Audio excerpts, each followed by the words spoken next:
Assalamualaikum sahabat sekalian. Perjalanan kita malam ini yakni menuju Masjid Agung Kota Demak. Bagi kita pengunjung luar kota, untuk menuju ke Masjid Agung Demak, kita harus merogoh kocek kisaran seharga 15.000 sebagai upah menaiki ojek. Kota Demak di Jawa Tengah menjadi salah satu tujuan wisata religi di Indonesia. Demak merupakan kerajaan Islam pertama di Pulau Jawa.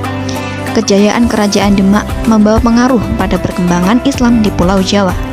Salah satu bukti peninggalan sejarahnya adalah Masjid Agung Demak. Masjid Agung Demak ramai dikunjungi wisatawan untuk berwisata menikmati perpaduan antara wisata religi dan wisata sejarah.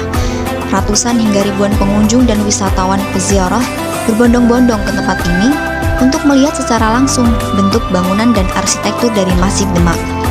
Sebelum kita memasuki Masjid Agung Demak, tentunya mata kita juga akan melihat menara yang ada di depan Masjid Agung Demak. Menara azan Masjid Agung Demak tepatnya dibangun pada masa pemerintahan Belanda. Selanjutnya, bagi rombongan yang ingin menuju ke area makam Raden Fatah, harus mendaftar dahulu di staf pendaftaran rombongan peziarah.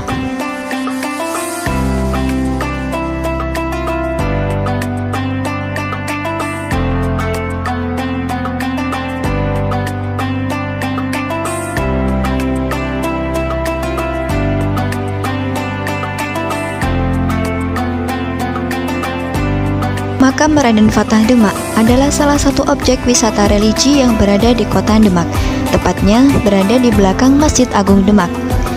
Di situ juga tidak hanya ada makam Sultan Raden Fatah saja, tapi juga terdapat makam Syekh Maulana Maghribi dan para Sultan Demak yang lainnya seperti Raden Pati Yunus Sultan Demak kedua, Raden Trenggono Sultan Demak ketiga, dan tidak hanya makam para sultan.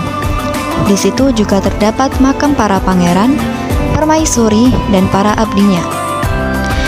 Peziarah yang sudah bisa memasuki pelataran tempat berziarah langsung duduk dan melantunkan doa-doa. Di depan mereka berdiri sebuah gerbang besar yang disebut pintu pasujudan. Sementara mereka yang belum bisa masuk menunggu dengan sabar di halaman lain.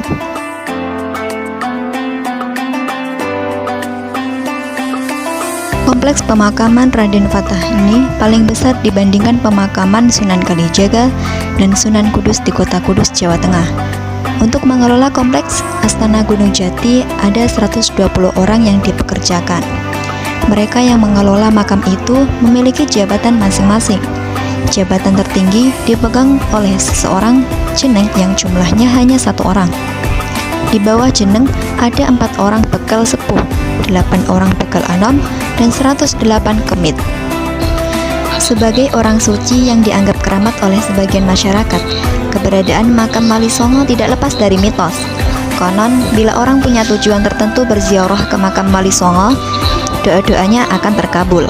Orang yang ingin mendapat ilmu biasanya berziarah ke makam Sunan Kalijaga. Mendapat harga, pergi ke makam Sunan Kudus. Dan bila ingin mendapat kedudukan berziarah ke makam Raden Fatah, ungkap Soleh, salah satu penjaga makam Raden Fatah di halaman Masjid Agung Demak.